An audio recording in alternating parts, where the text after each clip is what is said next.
Spent about an hour with Greg Bray and enjoyed his conversation. Had an opportunity to talk with him as an atheist, and now we're back. And this show is called The Unconventional Pastor.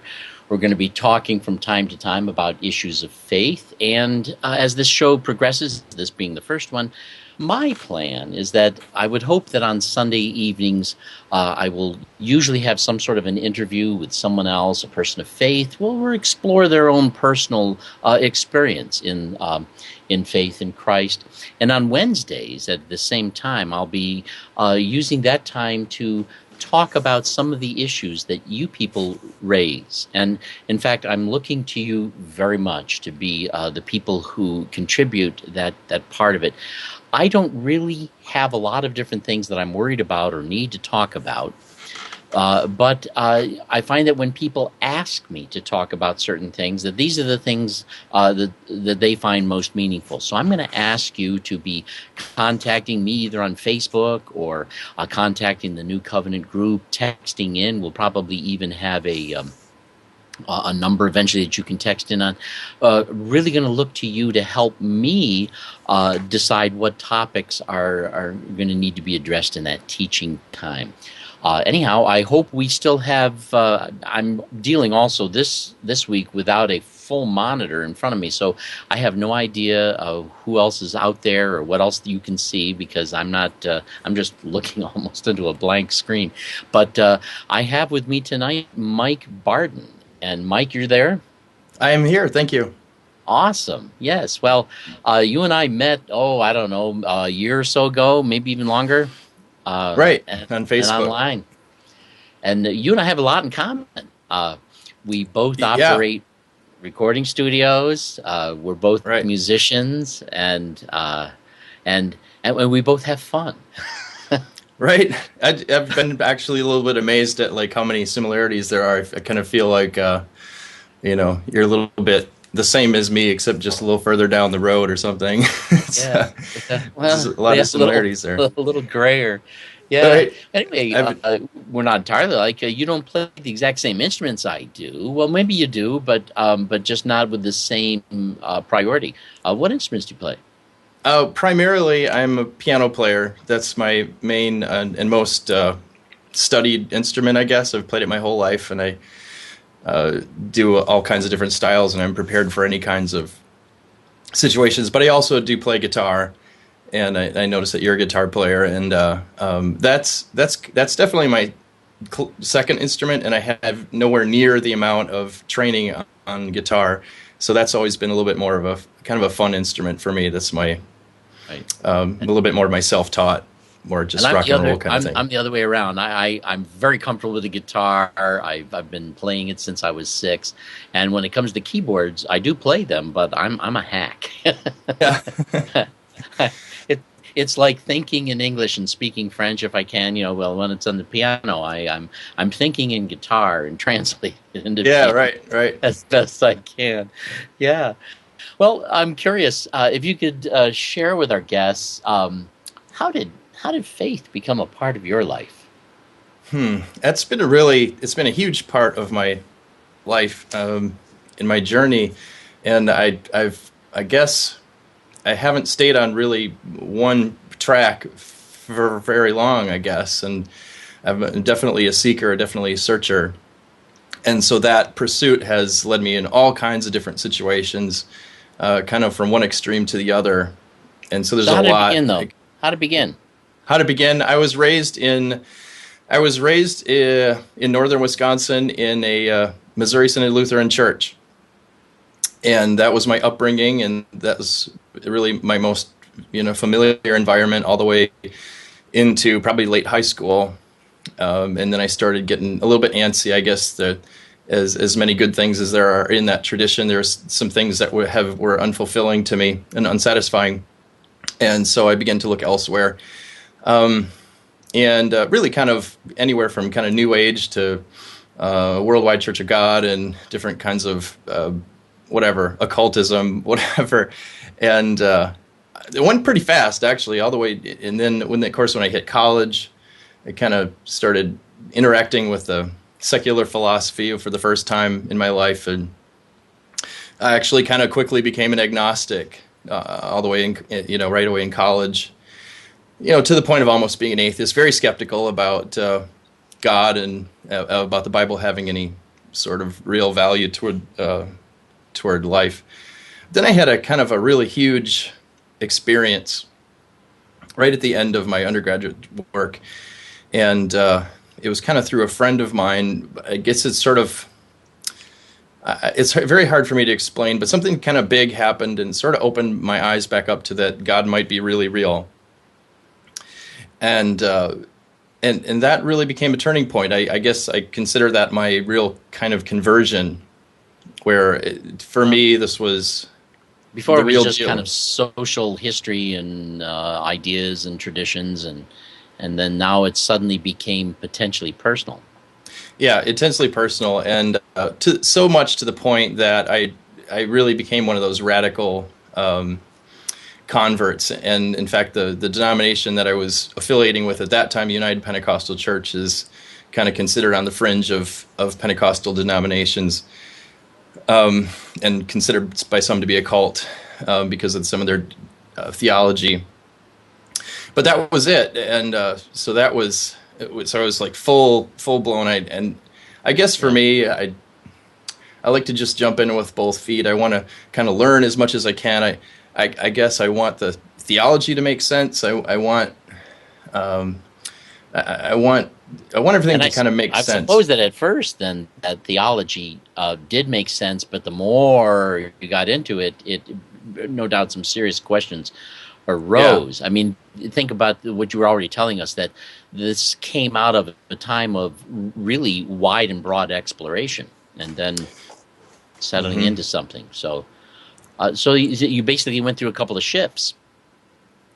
Yeah. And the funny thing is, kind of after about 3 or 4 years in that, I started really questioning some of those doctrines and practices and stuff like that, and then end up finding myself almost really in the opposite kind of anti-Pentecostal fundamentalist kind of camp, because I was like, all that stuff is just crazy, and it's super spiritual and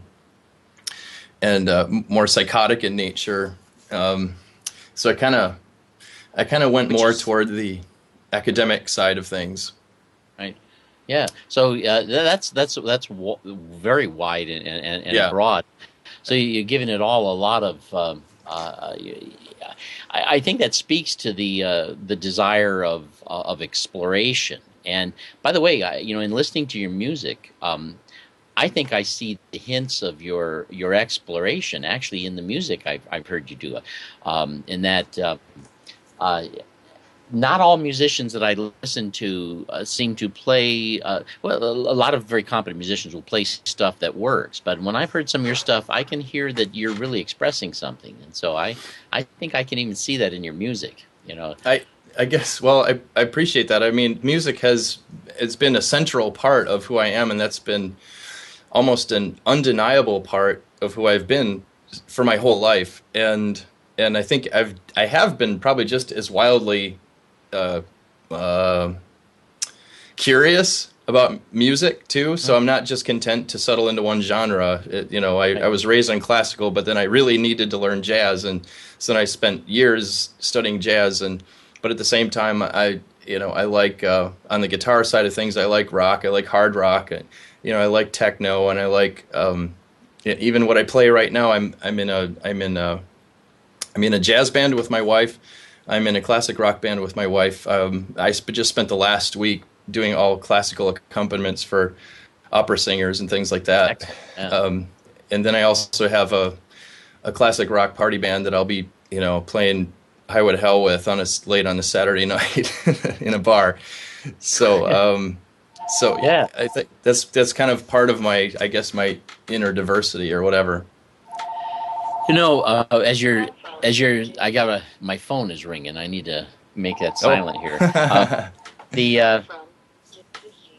uh, when what I'm hearing you say though is the fact that in all of this that you talking about a lot of personal experiences and the way things were working. But right. one thing I noticed was that you didn't say a lot about some pastor having a role in your life, and so I'm curious in this process of shifts and changes. Um, how did you perceive the role of a pastor in your faith? I'm Mm. curious about that. Yeah, interesting. Because I obviously I did interact with lots of pastors, and then I actually then pursued being a pastor. I went to seminary. I didn't really make it through the whole Master of Divinity course because I ran out of money, basically. But Hmm. uh, but then I was hired as a worship pastor, and then I did do some preaching and some teaching and things like that. So I have taken on a pastoral role, um, and so I guess that's a great question. Um, The there's role of a pastor, yeah, and Yeah, because it kind of depends on what context you're in. What that uh, pastors seem to be more, at least from the cultural standpoint, defined by what the denomination is. In some cases, pastors are kind of like a little bit of a figurehead for a board. And in some cases, the pastors are the final authority. They're like the voice of God. In other settings, I guess for me personally, I've been able to separate my own views from my experiences. I guess I never completely fell for the idea that my life is beholden to a pastor. Um, Even when I was in those situations, I never really believed that.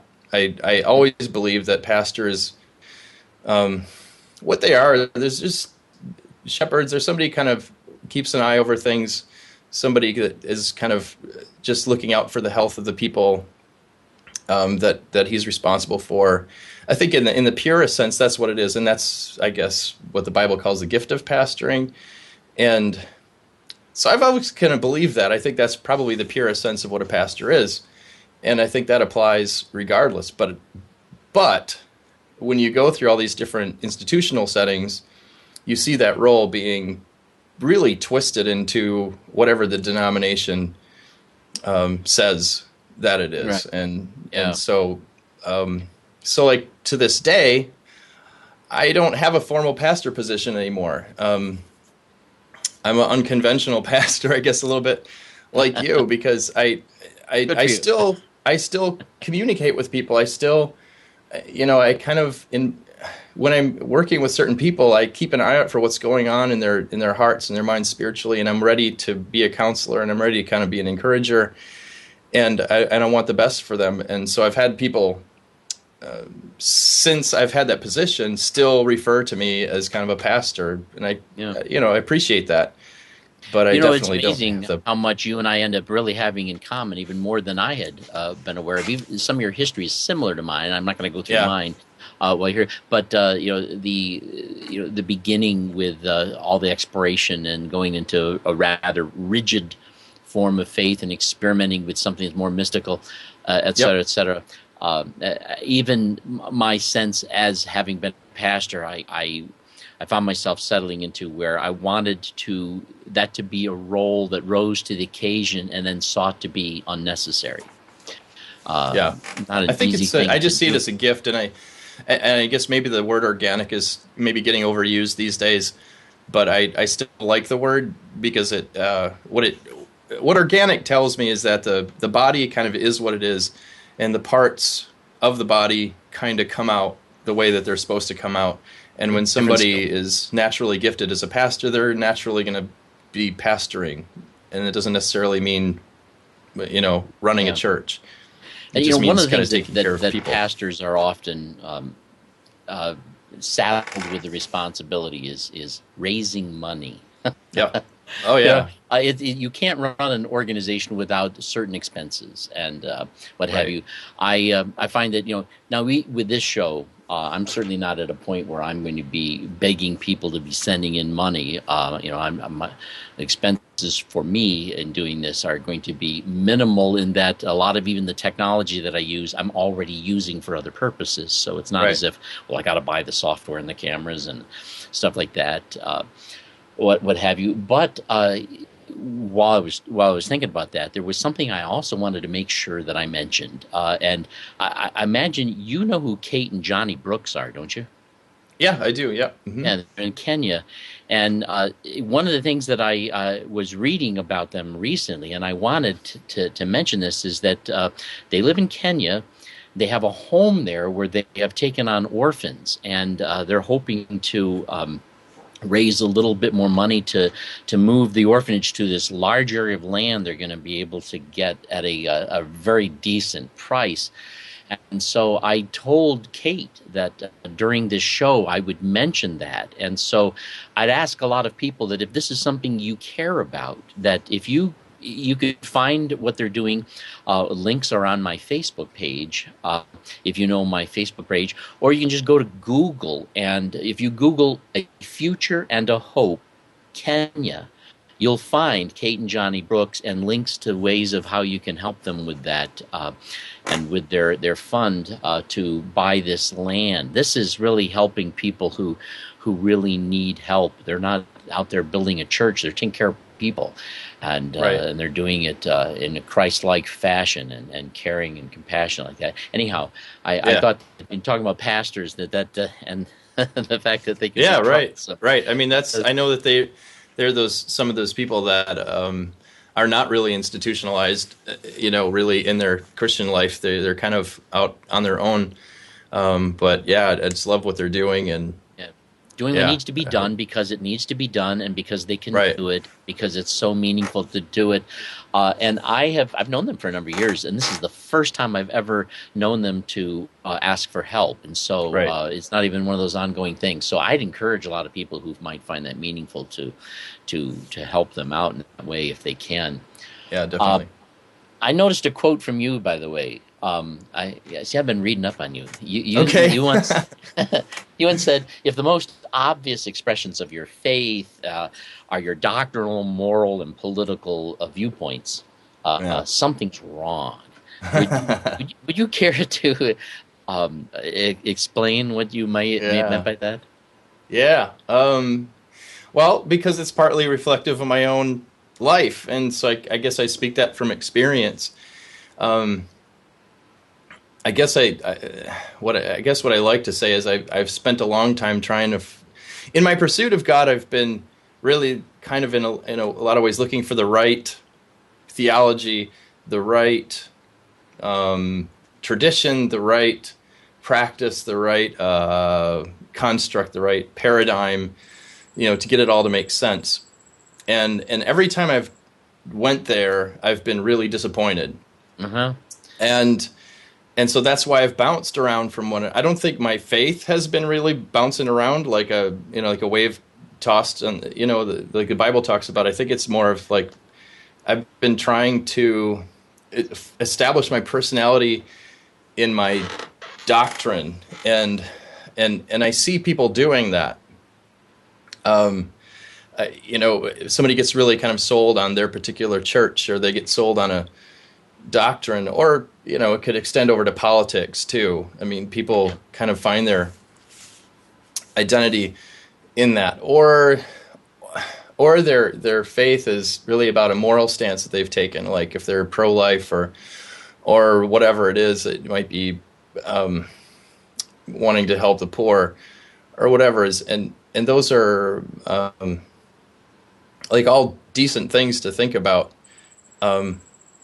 but they in themselves really kind of end up being shallow, but yet we try to find our identity in those things.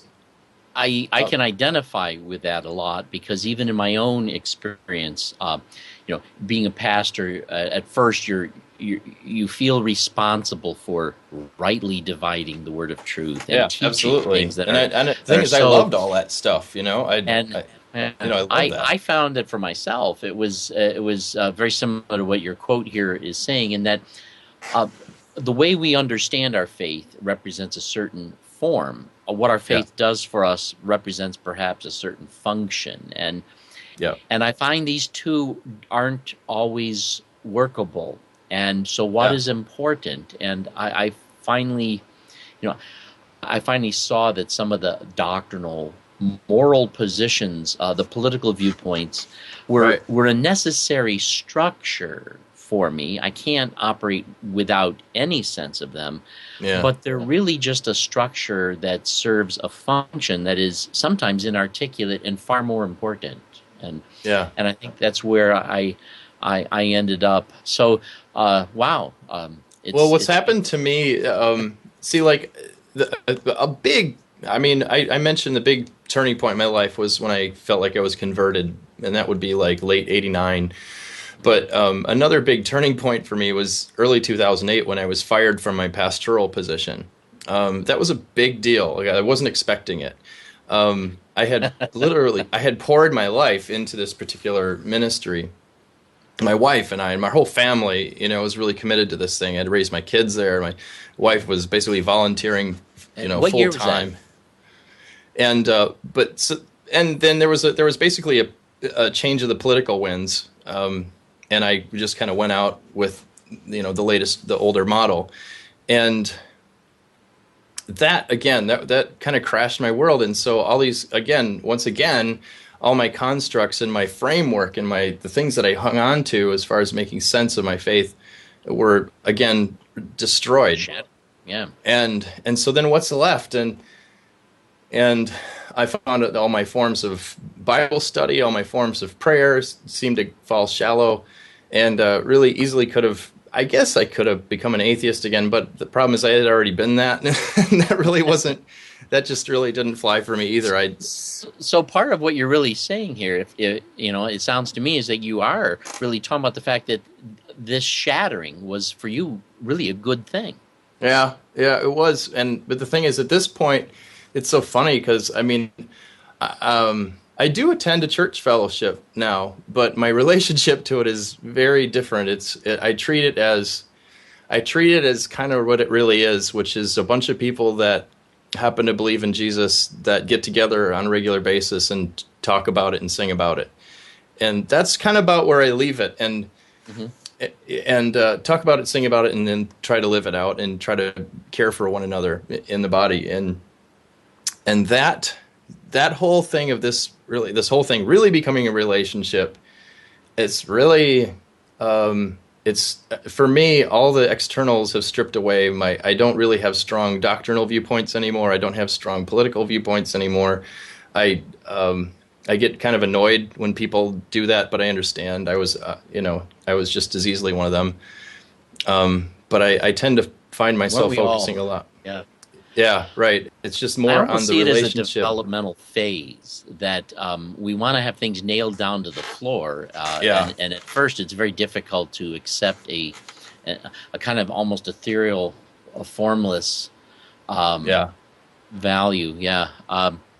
But I really think that in some ways, that's the nature of music itself. That the more I find it as a musician, that the more I'm connected to the music, the more I realize it has. It's not as explicit. It has possibilities. It has suggestions. It has moods, and the specifics are sometimes most powerful when they can be imagined by the hearer, and I don't even have any idea how they are specifically experiencing it. And it becomes at the same time very generic as well as very specific.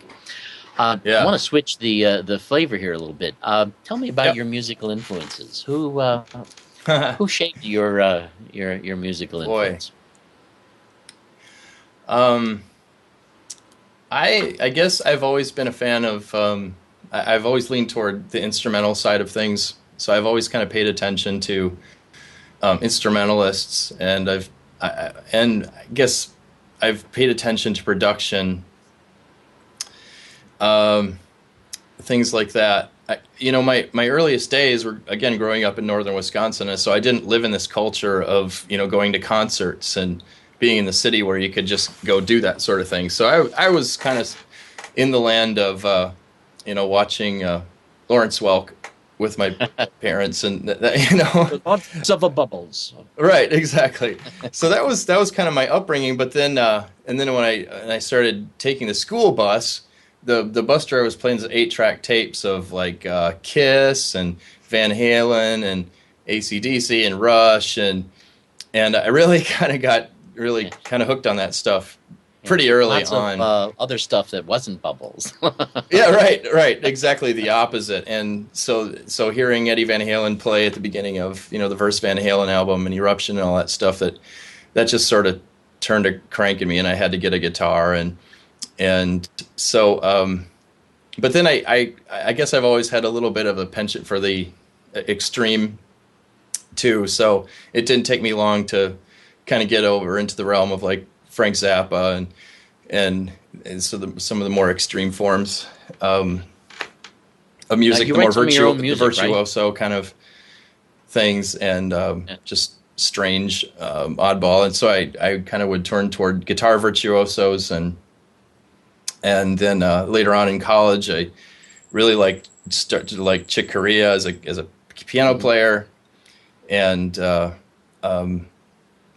like these days I still like progressive things. I do listen to like really hardcore death metal, like on the I've on never the heard you play anything that on the- sounded like that, but I yeah, listen to a wide array of music myself. I yeah, don't always like all of it, but I right, find that I do like listening to music that's well done, even if it's a genre yeah, I don't care about. And trying to, curious though, bringing that back to, do you see that the multiple influences from heavy metal, Lawrence Welk, right, the classical? Do you yeah, do you see that as having really, in some ways, laid the groundwork for the exploration of your faith, and in becoming, the person who's no longer based in the specific doctrines and morals and political yeah. viewpoints? Do you see the connection there? I really do. Like I said, I guess I just speaking for myself because I know not everybody is like this, but I just have always been essentially a musician, and I literally can't get a job doing anything else because I have no experience with anything else. So I've lived and breathed it my whole life, and Yeah. so music to me has become as consistent and as reliable an entity as God in a way. And I know there's some people kind of make the leap and say, well, kind of like music is God, sort of like a little bit of a pantheistic view of it. And I don't buy that. That doesn't make sense to me. But I think that any skill that a person has, if like a person yeah, who builds beautiful furniture, or yeah, a person who is very good at leadership, I think yeah, that when we're living and doing what it is that's very natural for us to do, that yeah, it is for us a way of almost breathing the spirituality yeah. I think so that we because that have. stuff came from God, Yeah. and so it is an So expression of that. so a So like non-musician might not feel this way, and they yeah. don't have to. Right. So when like I listen to like really hard music, but I don't play any of it. I mean, I'm just as likely to sit down and play real quiet. Like I just got you probably noticed Monica and I both we recently got signed to independent record Yes. labels, Right. and I'm signed as kind of like a easy listening piano player. That's what I do, and but the thing about music to me, and that never ever gets old, is that it's an essential expression of the human soul, and so therefore that part of it never even gets slightly worn out for me, Hmm. because regardless of what genre it is, that's what people are trying to do with music, and that's what people get when they listen to it. And so that is I think that has directly translated to my Now, spirituality because as you're signed there, you're going to be writing some of the stuff yourself, not just performing it. Correct? what's that again? As in the contract that you now have, will you be performing music that others have written, or will you be writing some of the music yourself? Mostly this is this contract that I have is mostly for recorded music that'll be played on radio. But yeah, it's going to be original music. So I've been writing original music. I mean, my master's degree is in composition, and Monica's been a songwriter her whole life. So we both have our own set of original music, and so yeah, this is going to be the album. The most recent album of original music that I wrote is called Pieces of Peace. I wrote that and played that, recorded that the year that I got fired, so it was kind of significant that way. You've posted, I think I've heard it. Yeah. Yeah. And one of the singles from that one called Still on the Inside, which again, that's an expression of my spirituality. And that's they tell me is gonna be in the top 30 of the adult contemporary charts coming up here in a week or so. Excellent. Now, this here's a question a lot of people ask, and I'm sure that you and I would have a very similar answer to it. They say, is music worldly? And if it is, what could be worldly about music? Oh man, I tell you, that was honestly that was the biggest issue for me for the longest time. As soon as I became a believer, especially since I became a believer in a really more uptight kind of Pentecostal holiness kind of environment, there was all this immediate distinction between worldly music and godly music. And that set in me a really hard problem. I dealt with it at first, I think, by making that separation.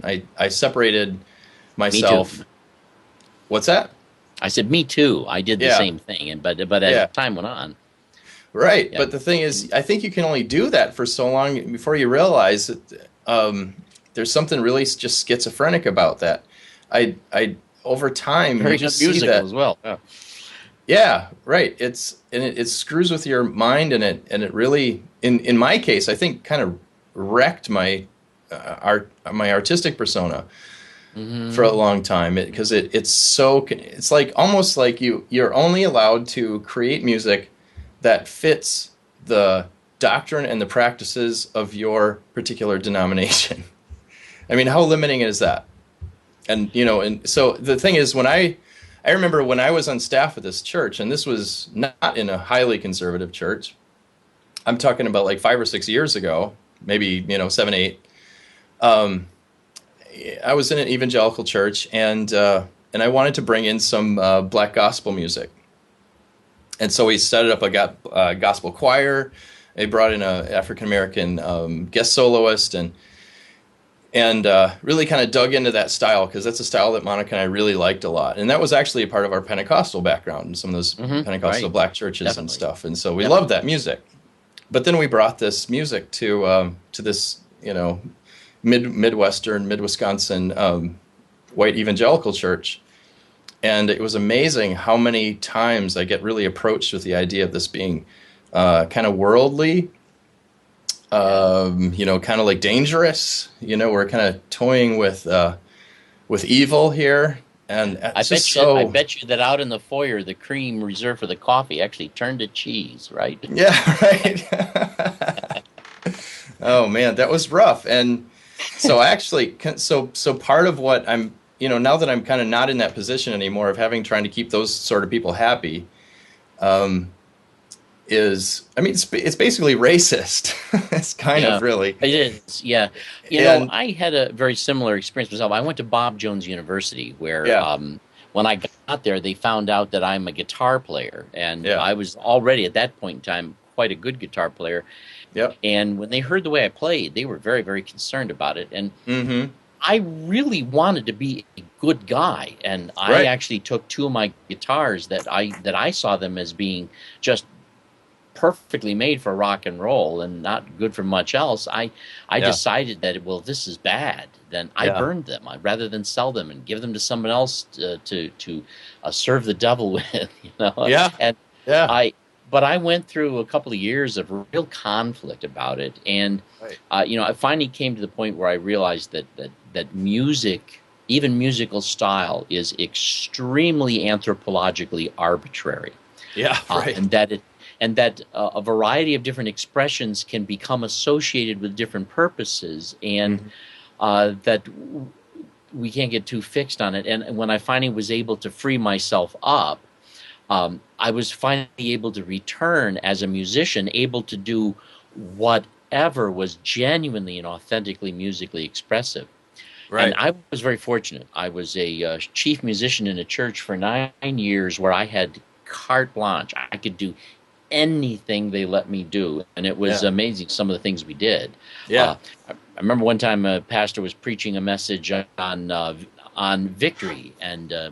champions for Christ, and we made the arrangement that in the middle of his sermon, I was going to suddenly stand up, and I had my guitar in my hand, and I start playing the guitar solo from Queen's "We Are the Champions," and Okay. it's not exactly church Yeah. music, and we Right. sing through the refrain, Yeah. and people, Right. and I sit down, and people were like, "What was that?" Yeah. Right. But That's we awesome. do things like that. We just totally out of thin air. We do everything, anything, whether it's classical, jazz, polka, Yeah. whatever, reggae, Yeah. all kinds of Yeah. stuff.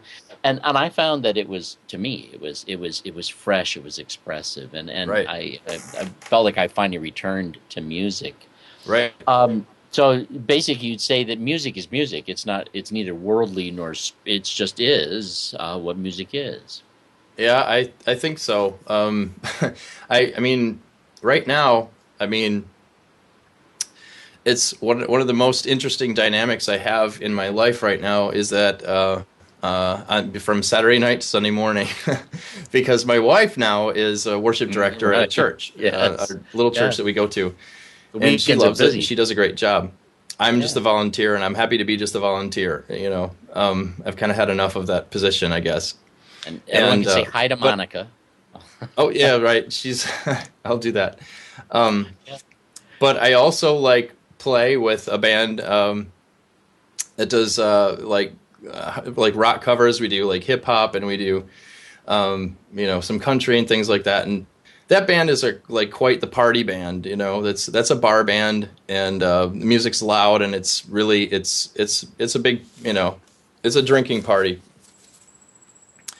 And so I play that music till about 1:30 in the morning on Saturday night, and then with my tear down and travel time, I get home about 3:30 or 4, and then I'm up in 2 hours to go do music with Monica. And I think in the past that would have been absolutely unacceptable. That would be considered living on both sides of the fence, or trying to have one foot in heaven and one foot in hell. And these days, I just don't see it that way. What I see it as is music is about people getting together around something they have in common. And music is a facilitator of that, because it helps set the mood. It helps make, kind of help people relate to each other in that group. And so I don't treat the Sunday morning as being this sacred thing, we can only just, when we do some of the things like what you're talking about too, we bring in a lot of secular music, and we'd have a lot of fun. It's just basically when we get together as believers, we happen to be using music to celebrate our relationship with God. In the other cases, they happen to be, centered around partying.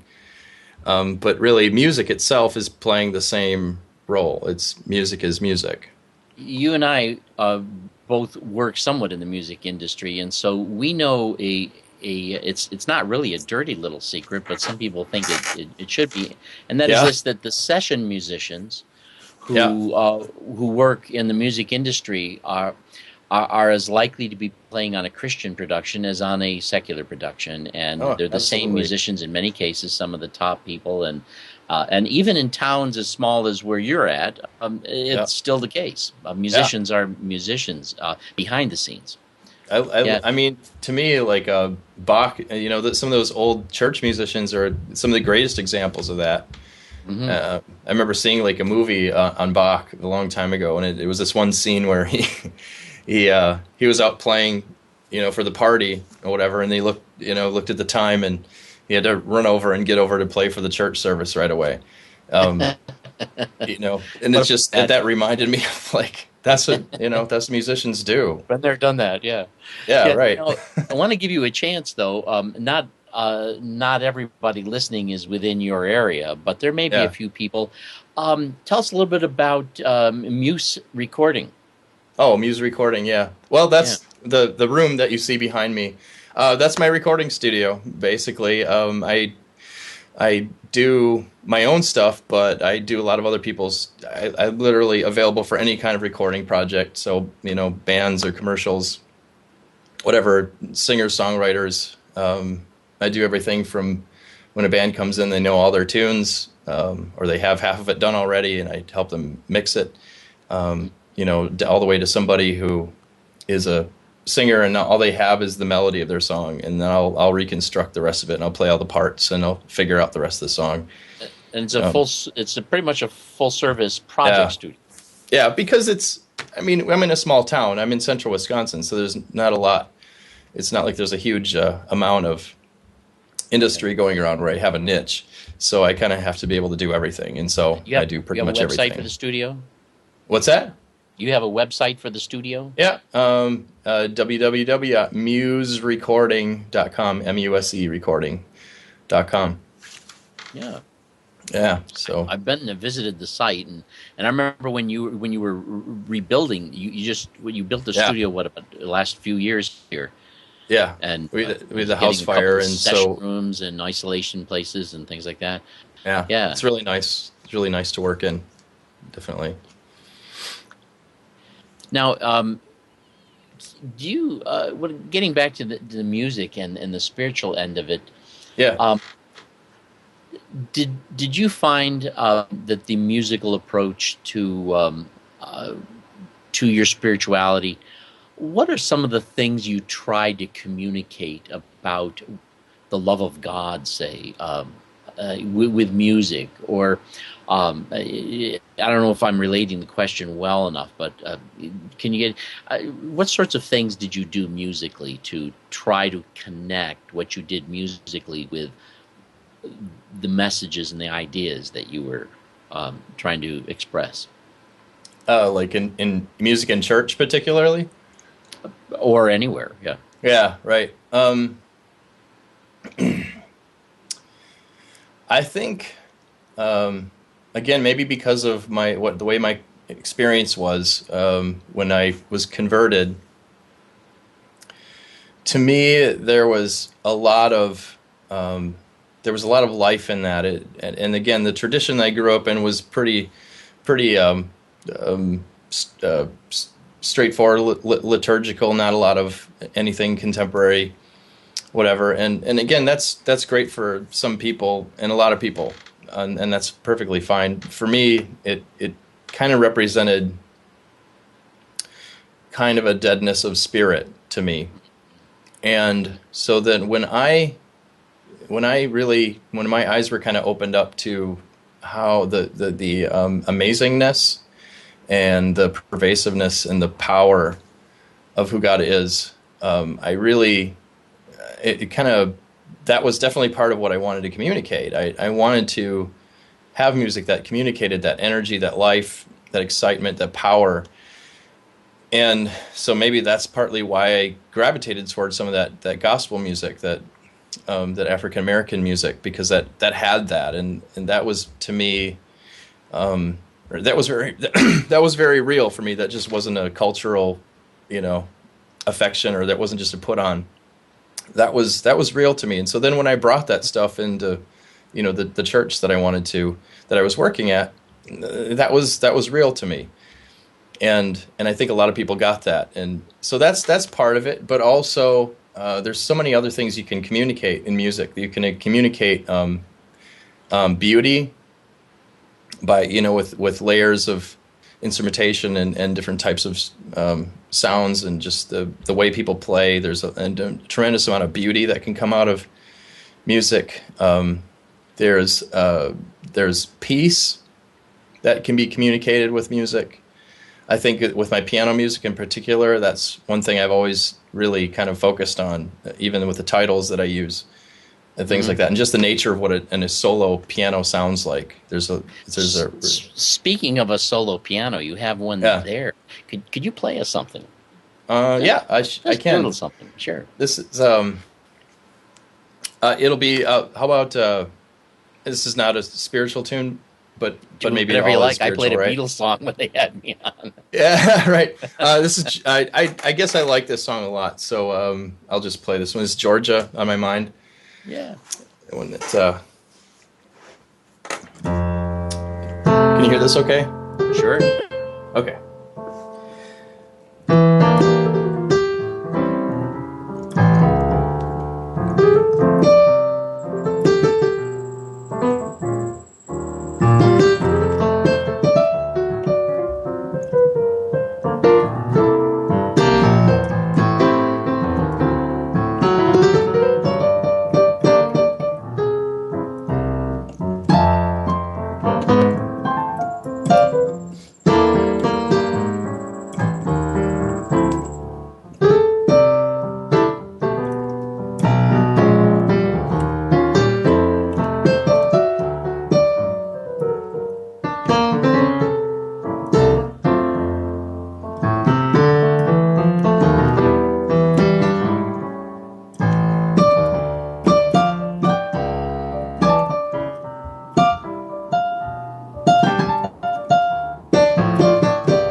How's that?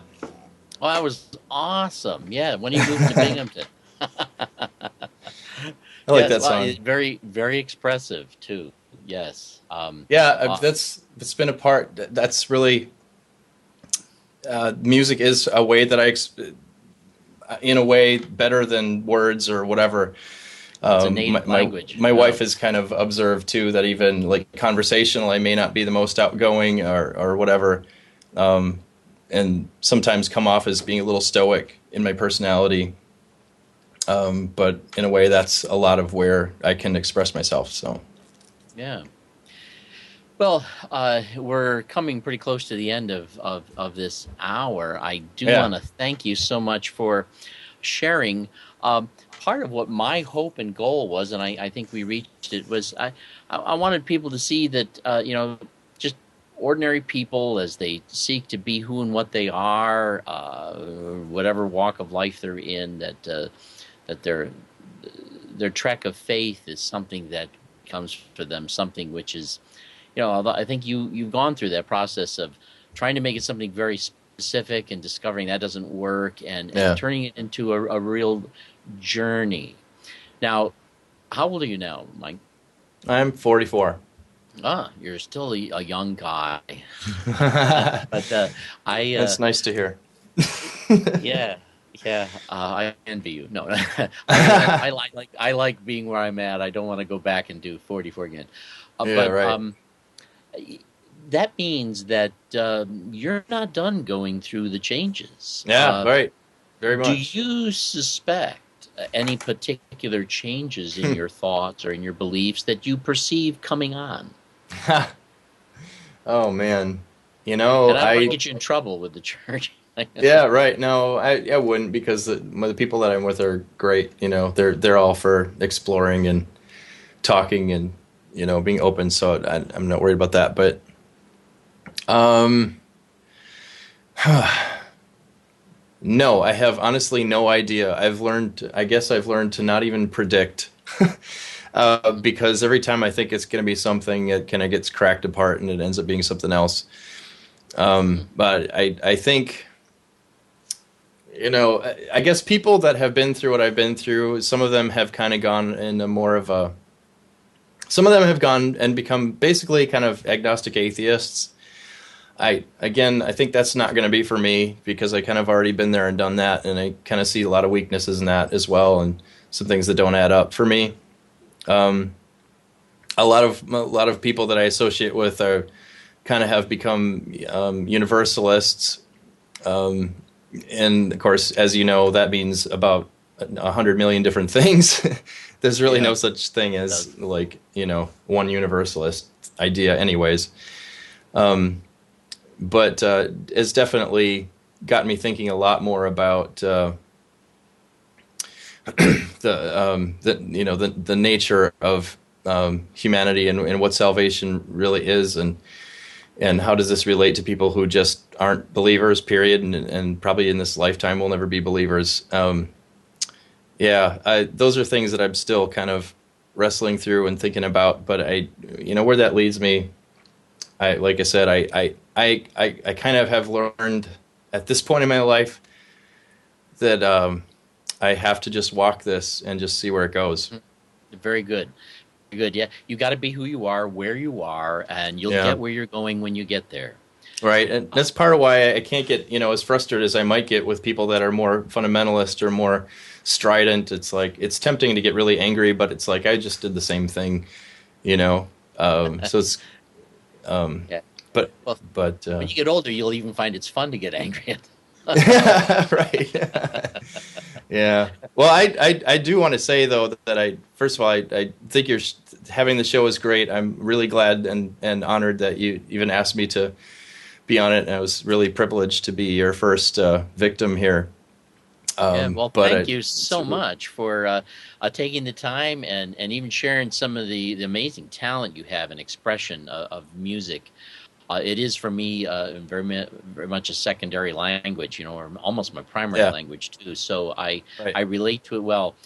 I also want to thank you so much for being very authentic and being very much yourself and just sharing with the audience here who you are and what faith has been in your own Yeah, life. And they can see, yeah, no doubt, many of them have been through a very similar journey.